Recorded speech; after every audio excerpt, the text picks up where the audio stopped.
Good morning, students, and welcome to Arts in West Africa. And today I am going to talk about some common elements that you will find in Western Africa, in the art that you'll find in Western Africa, and some general things. Some of this will be familiar to you if you have taken my African art course already, so bear with me. And later today, I'm also going to upload the Elements of Art in West Africa vocab list, and that will help you with the very first quiz, which will be going up in a little bit later today. So with this slide, I like to show this slide. I show it also in my African art class, but I like to show this slide because it gives us an idea of how enormous the continent of Africa is. And you can imagine on a continent this huge, there are a lot of diverse elements at work in the people, in the religions, in the types of terrain that they live on, all of that. And if you look at the map on the right, you can see that the continental United States fits quite well into the northwestern part of Africa. And we are going to be focusing mostly on this kind of coastline area. So if we look at the other map over here, you can see this is actually a map showing us not just the trans-Saharan trade routes, but also the types of terrain from rainforest to savanna, to the Sudan, to the desert, and the coastal areas. So the areas, again, that we're going to be focusing in are mostly along here. It also has names of ancient African empires that you might be familiar with if you took my African art course. So again, we're going to be focusing mostly along this coastal area here. We only have 5 weeks, so I'm going to cover as much as I can in those 5 weeks. I really love West Africa, and I love the art of West Africa, so I'm going to cram in as much as I can. Unfortunately, we're not going to get to absolutely everything. So if you want everything, take my African art class and you get a little bit of everything. With this class, we'll be diving in more deeply to specific regions in West Africa. And then this map also shows you the countries. So we're going to be focusing on a little bit of Guinea, Sierra Leone, Liberia, Cote d'Ivoire, Ghana, Benin, Togo, and a bit of Nigeria. Nigeria is actually a very large country. So we're going to be focusing mostly on more coastal regions, not the northern regions of Nigeria. So Western Africa has a lot of archaeological finds, and what we find with art history is sometimes things are found quite by accident. A farmer is tilling his field, kids are out playing, and they happen upon something that looks really ancient, and then it's taken in and studied, and the area gets excavated and so forth.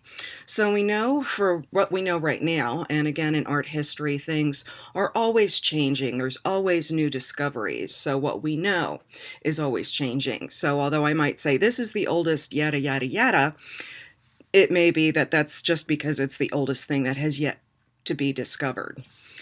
So as I started to say, metalworking and ceramics appeared in this area about 2,000 years ago, and that actually started the development of people settling down. Up to this point, populations had been fairly nomadic, moving from place to place as the weather and the seasons and things smiled on them. And creating iron tools allowed people to be able to start doing things like clearing the forest, tilling the soil, harvesting crops. And with that, people could start to settle down. And once you start to settle down and you start to have some leisure time, then you can start creating art. So as it says on the slide there, it's a prerequisite for major art production. And parts of West Africa developed sophisticated methods of metalworking long before their European counterparts, and we will look at those as well. And iron also facilitated the carving of sculpture in wood, and clay allowed people to create pots and things like that to store their food, and it also allowed them to create ceramic statues. We won't be looking very closely at the art of the knot culture, but that's often cited as some of the oldest sculpture in Africa, and that dates from around 500 BC to about AD 200, and those are the earliest known examples of figurative sculpture south of the Sahara. And it's sometimes thought that they were made by women because later on we see in Ghana women are the ones who do the pottery. So that's one of the ways in which we try to interpret ancient cultures as we look at modern cultures that are kind of similar or in the same region to see if there's been some kind of continuation. The practice of casting metal sculpture in copper alloys of varying composition appeared at Iba Uku in eastern Nigeria in about the 10th century, and then in Ife, also in Nigeria, about 2 centuries later, and at Benin, still later. And all of these are related to the Yoruba people, who we will be looking at in more depth later on. Farther west, there are a variety of masks that have to do with rites of passage, things like coming of age ceremonies, and voluntary associations. Now, these voluntary associations are sometimes referred to as cults or secret societies. I much prefer the term voluntary association, and what it means is everybody belongs to, usually it's divided up by gender, so there's men's secret societies and women's secret societies, or voluntary associations, and everybody who is either male or female belongs, depending on how old you are. Once you are of age, you can be initiated into one of these societies. And one of the things that we see with masking is it's mostly used by men's groups. However, we will see when we get to Sierra Leone and Liberia that masking is also done by a woman's society in those countries. So we will get to that in a bit. And the casting of copper alloys continued to flourish at Benin as late as the end of the 19th century. They made really spectacularly beautiful brass castings, and we will see that it was a royally sponsored art, which means they had a kingdom with a king, and he was a patron of the arts, and most of the art was used to bolster the king's authority. And in 1897, the British came in, which I will get to that story later, tragic story, but they came in and removed thousands of works of art that had decorated the king's palace and the royal ancestral altars. And there's also many sculptural traditions in wood, which is a medium, as it says on the slide, that does not survive archaeologically. Wood just deteriorates over time, but they developed in Western Africa, and some of them are associated with leadership and kings, like the royal arts of the Akan of Ghana and the kingdoms and the chieftaincies of the grasslands in Cameroon, and also the diverse artistic traditions of the Yoruba of Nigeria. And these works of art were produced to celebrate chiefly prestige, to decorate shrines, for divination, and also to control supernatural forces. And one of the things that we will see with African civilization is it's based on a community-centered ethos. So today in the United States, we tend to think of the individual. The individual is the most important thing, which is a very Western idea, meaning like Europe and America. So when they create art, art can be about pride of place, ethnicity, or polity, meaning the region in that you come from or the city that you come from. And we'll see that when we look at the art of different regions and how people use their art to express their commonality. And the collectivist ethos of West African villages and towns was centered on the family, as that form extended through time from ancestors to descendants. So it goes way back into the past with the ancestors, and then to the people, the children, the babies who have yet to be born.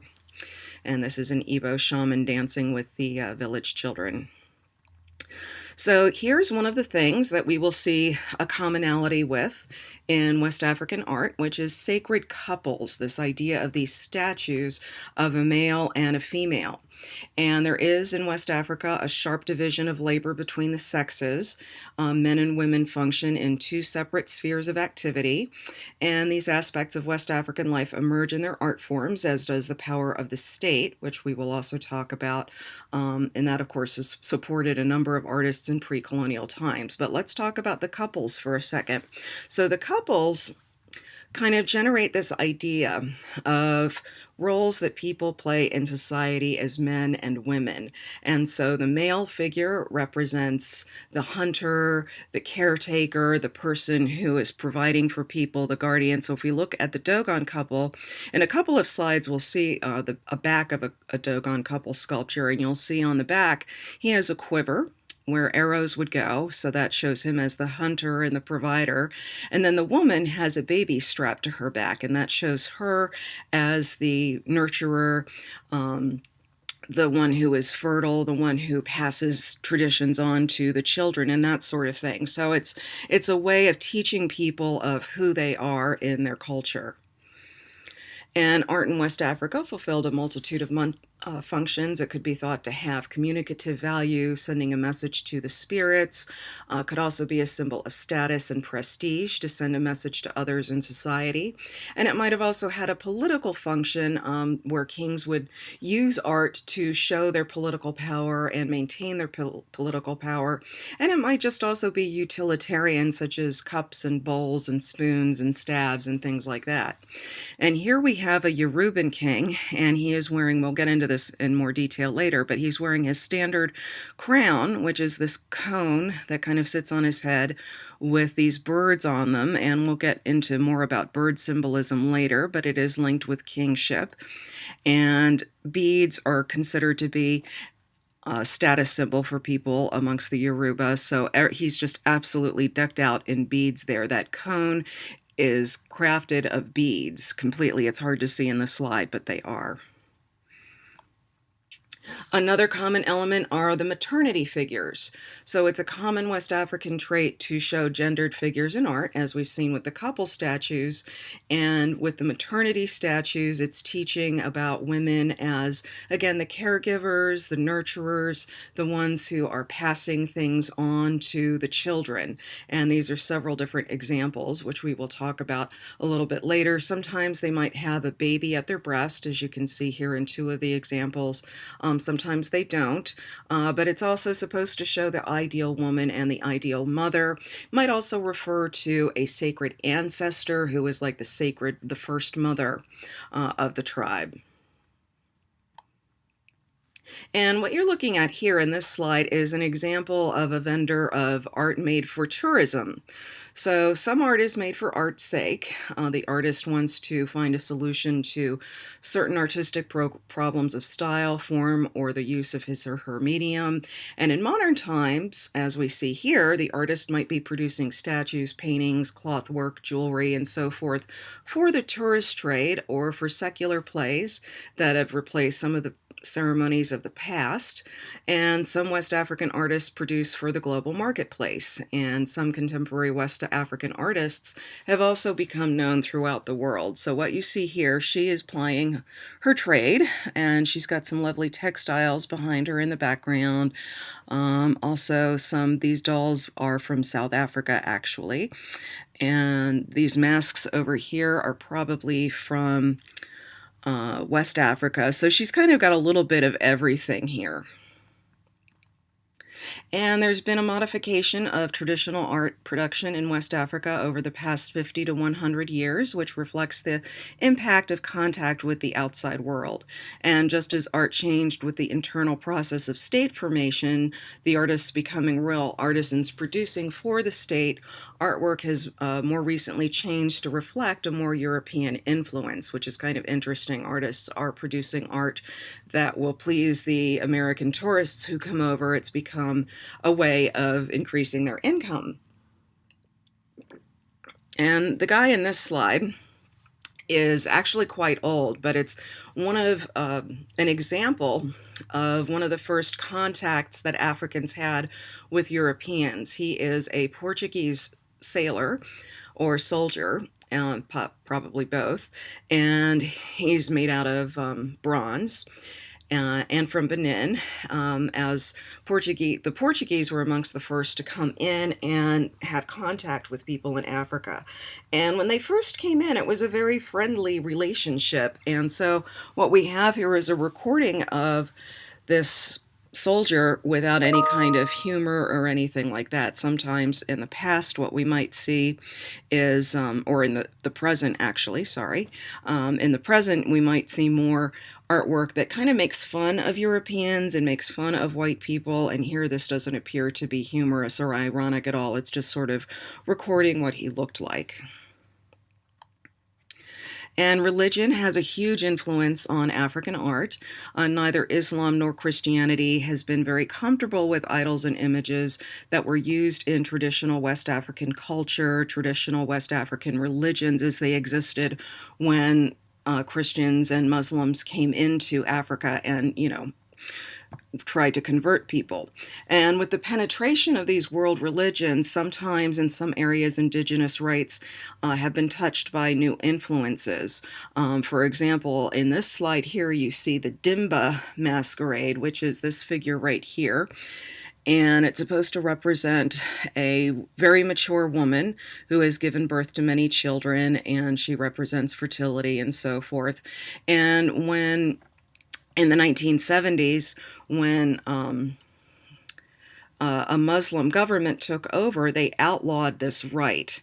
And since that time, they have that government is no longer in power. So now it's actually slowly returning, but in a slightly different form. It's actually a little bit smaller. The person's head would be under here.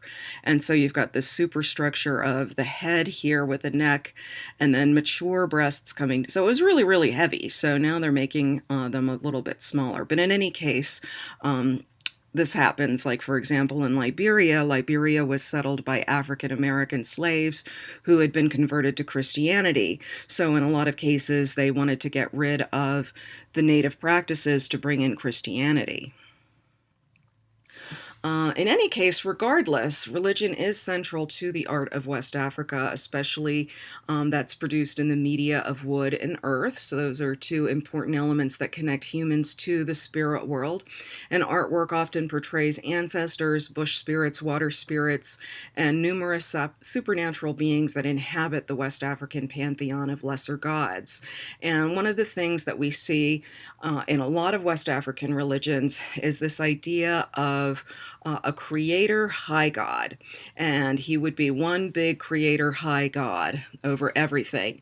But he's busy, creating the cosmos and doing things like that. So you don't pray to him directly. Instead, there's all these demigods that are under him, and they might be gods of nature like thunder, like Shango here is a god of thunder and lightning, might also represent rock outcroppings and hills, rivers, things like that. And then sometimes they, in the Yoruban case, they might have been people who were actual humans at one time and, through legend and tales grew into something much larger. But in any case, the art is definitely influenced very, very heavily by these traditional religions. And then here we have this idea of tutelary figures and masks.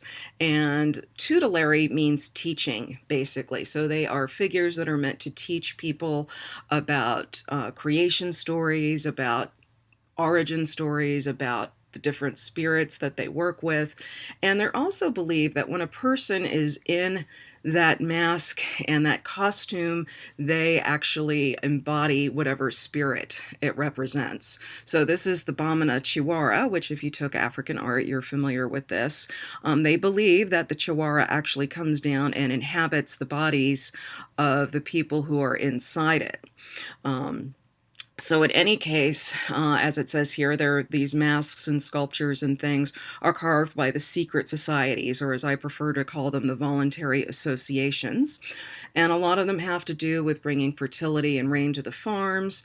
They also have to do with, as I mentioned a little bit earlier, the social order, making sure that people know males do this, females do that. This is how we do things in our tribe, that sort of thing. So the Chiwara is popular amongst the Bamana, and they believe that it's their primordial ancestor who came down in the form of a gazelle or an antelope or something like that to teach them the art of agriculture. And there's always two of them, a male and a female, once again showing that in order to have a successful harvest, men and women have to cooperate and work together. So it's important to understand that when West Africans utilize art in connection with their religion, it's not an idle linkage. It has something to do with either their mythology or their oral history. So here's that picture I was telling you about of the Dogon couple sculpture. Here is the quiver for the man's arrows on his back. Here is the baby, and he's got his arm protectively around her. He's the protector and the provider and the hunter. And then down here, these little guys represent ancestors. So they are literally being supported by the ancestors, and they're sitting on a disc, which represents the cosmos. So, as the slide says, the Dogon believe that the ancestors can come and go. They can visit the living and then return to Manga, which is the village of the dead. So, they also believe in much the same way that the ancestral spirit or the spirit of the mask can enter the person who's wearing the mask. They also believe that the ancestral spirit can enter and reside in the statue, so that when people are giving it offerings of food and so forth, they are actually feeding the spiritual power.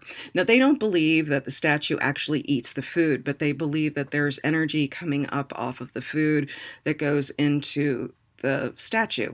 So it's a form of prayer, and it's an expression of reverence for the linkage between the extended family of ancestors living and those yet to come, and the cosmic order. And I'm talking a lot about the Dogon here, and the Bamana, a little bit about the Sinufo, because we're not going to be covering them through the rest of the class. We just aren't going to have enough time. So here you're seeing the Imina Na mask of the Dogon, and this is carved by the Awa Society, which has to do with ancestor veneration. And basically, once a member becomes, or a male becomes a member of this society, they're taught that the soul of the first ancestor inhabits this mask, and then it's kept in a very special shrine house and is brought out on the death of an important member of the community, and then it would be placed in his funeral hut for the duration of the funeral, but then returned afterwards to its shrine. So it's an act that links the just departed and the living with the very first Dogon ancestor who died. So in West African cosmologies, such linkages form a circle, creating a holistic image of the connectedness of the past with the present and the netherworld with this one, and art functions to help establish that ring of life. And there's hardly any social or ritual activity in which masks don't have a central role. Their power stems from the habitation of the masks. As I mentioned, they believe that the spirit of the ancestor comes down and inhabits the mask.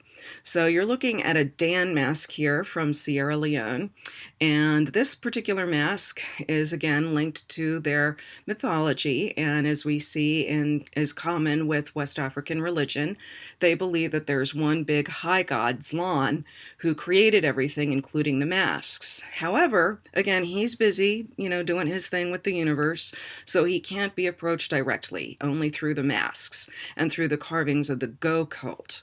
Again, voluntary association, not cult, and it's headed by an important and powerful priest who then functions as a political authority, as we see, and social control agent to young men and young women, making sure everybody understands what they're supposed to be doing in Dan society. And most West African artists were men, and most figures that are depicted artistically are male. Female figures in art, as we saw with the maternity statues, have to do with fertility and fecundity, and they're depicted with children often, and sometimes they're shown actually performing a domestic task that you would have as a woman in socio-cultural formation, and they often accompany a male figure, and again, this shows the importance of the sexual division of labor in West Africa. So the pairing of gendered art figures is a metaphor for gender dualistic complementarity in society at large, and it constitutes society, the whole unity. And here, this is from the Chamba people. They actually, with their couple statues, they're like literally joined, and they share two legs. And again, this is just showing the interconnectedness of men and women together and the sacredness of that unit. And in the village context, politics often are embedded in kinship institutions and sodalities. So there are art pieces that reflect those spheres of life instead of having the political implications. However, if there's a large chieftain or a kingdom, then there's enough surplus of materials and money and so forth to support specialists like artists, and the kings use art to justify and support their claims to sovereignty. So a little bit later, we're going to look at the Akan peoples in more depth, but I thought this was a good example. This is an Akan king, or Ashantahini, from the Ashanti people. The Ashanti peoples are part of people known as the Akan people, and he's just absolutely decked out in gold. And so you're going to need goldsmiths to craft that gold, and so that the king can wear it and show it off. And again, we'll get more depth to the meaning of all of that later. And then here we also have, this is the golden stool of the Ashanti of Ghana. And this is the stool of the Ashantahini, of the king, and this is actually supposed to have been the very first stool that an Ashanti king sat on in the 18th century.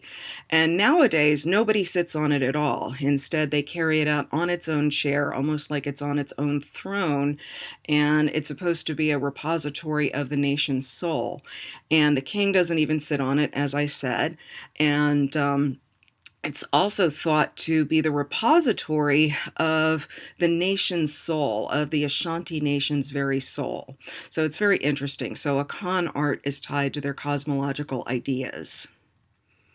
And then these are some stools, and I talked about the golden stool here. So with the Ashanti, stools have to do with hierarchy. They have to do, everybody in a Khan society has a stool of some sort that reflects their status. And then other people have created stools as well. They might not have quite the same meaning, but in some cases they might. For example, when the Portuguese first came and some other Europeans, there are some places that were more egalitarian than, say, the Akan or the Ashanti, and they always wanted to talk to whoever was in charge. And so with that, they began to create stools to show who the spokesperson was, so that when the Europeans came, they'd have one person to kind of speak for everybody. So this is the Fawn King's Palace at Abomey, which is from a kingdom known as Dahomey, which we will get into a little bit. And it's adorned with wood and bas-reliefs. And this 17th century kingdom produced a lot of artists, and they produced these bas-reliefs, which basically means they're carved right into the wall there. And here you see their lions. They also depict things like panthers, sharks, leopards, and so forth, and every fawn king has some kind of animal associated with him. So during his reign, you're going to see artwork that's associated with that particular animal. And they're meant to glorify the kings, their exploits, and their egos. And then this is the idea that we will see throughout our session here, of the analogous child sculpture, or a doll even. So women in present-day West Africa have become artists, and they even teach art at major universities.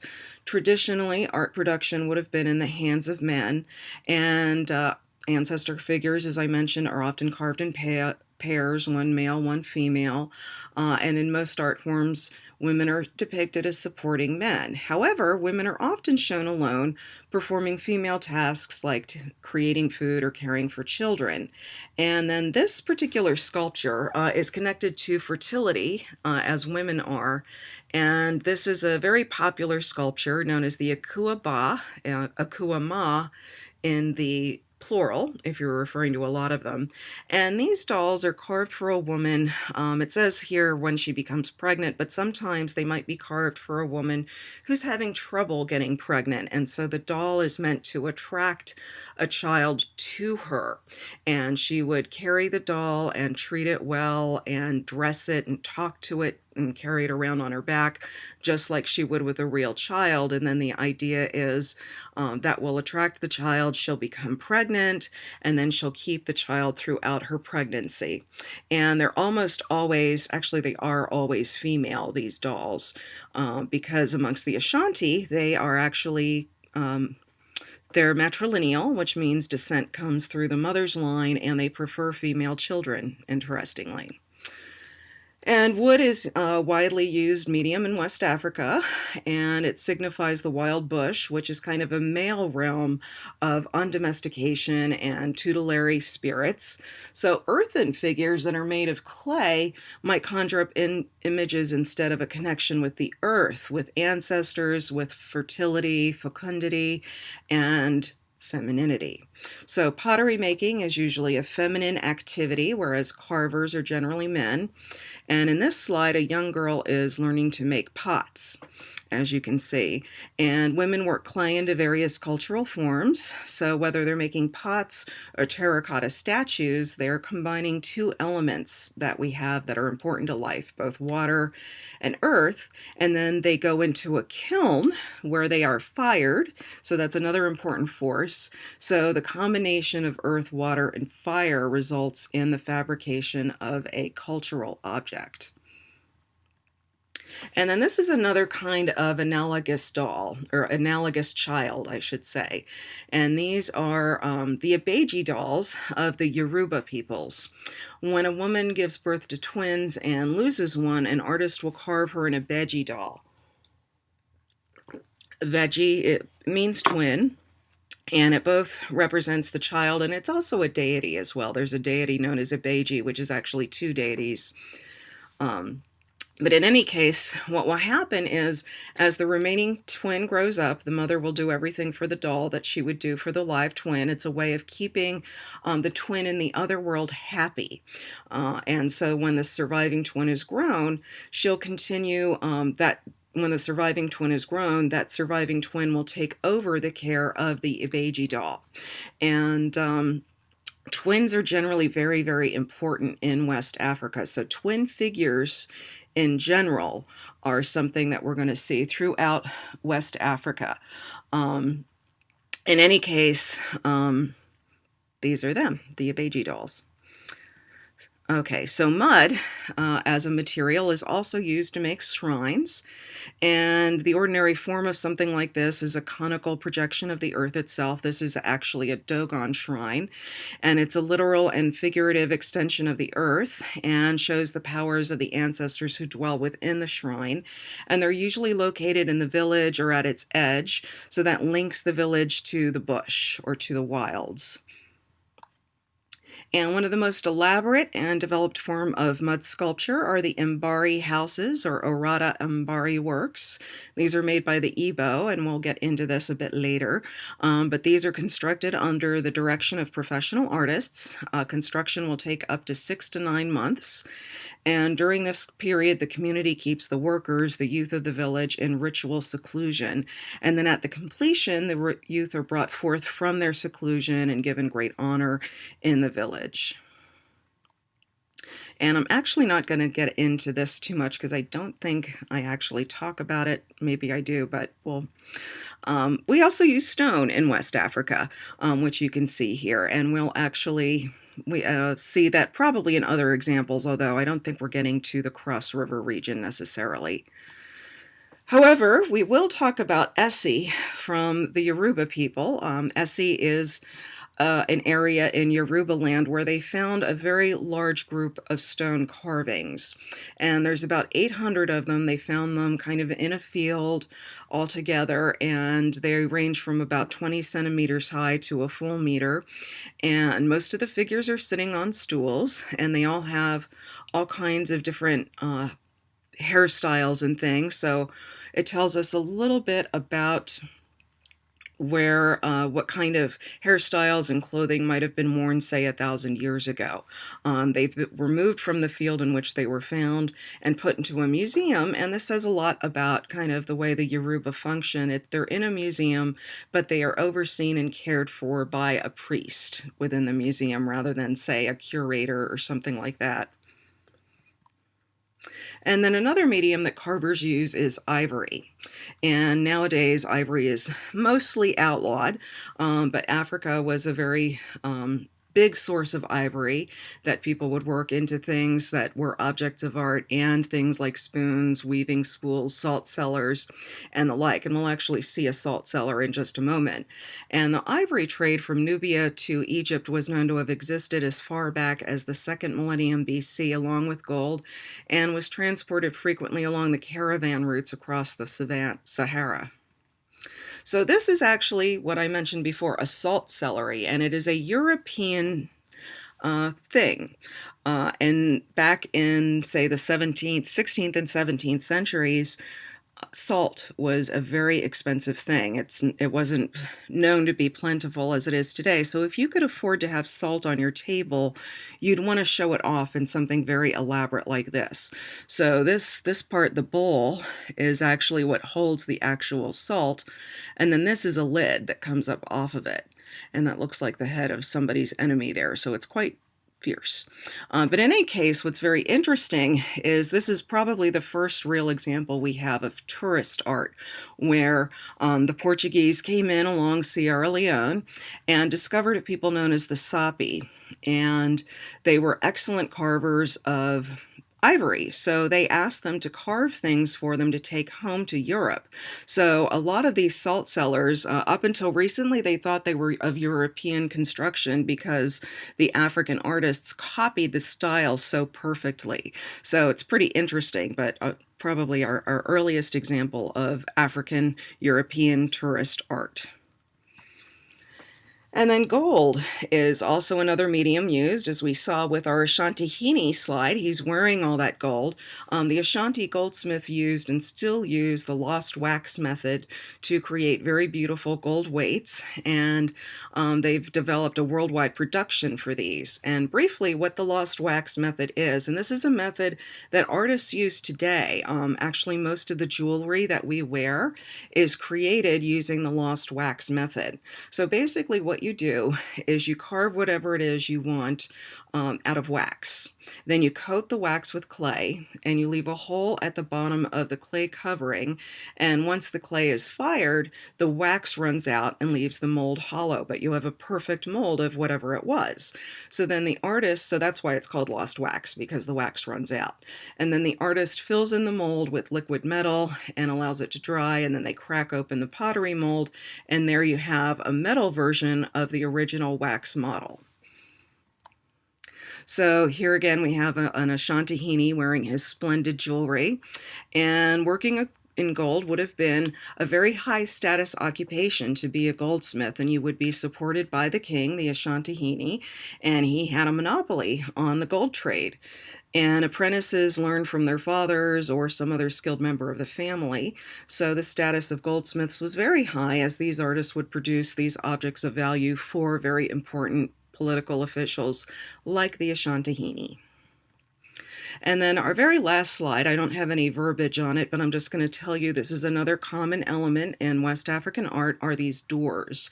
And these are granary doors for the granary storage building that would be in pretty much every West African village to protect the grains from vermin, from bugs, from things like that. And you might think a door is just a door, but it's not. For example, here we have our Dogon door, and we have a male and female couple on it. So remembering the importance of couples, they probably represent the first primordial ancestors. Other Dogon doors will have figures on horseback, and usually there are 44 pairs of them to represent the original 44 ancestors who settled Dogon territory. So there's that. And then over here, this is a Sunufo door, and on the top of that we have masks from the Poro Society of the Sunufo people. That's the men's society. And then we have people here who look like they're carrying farming implements.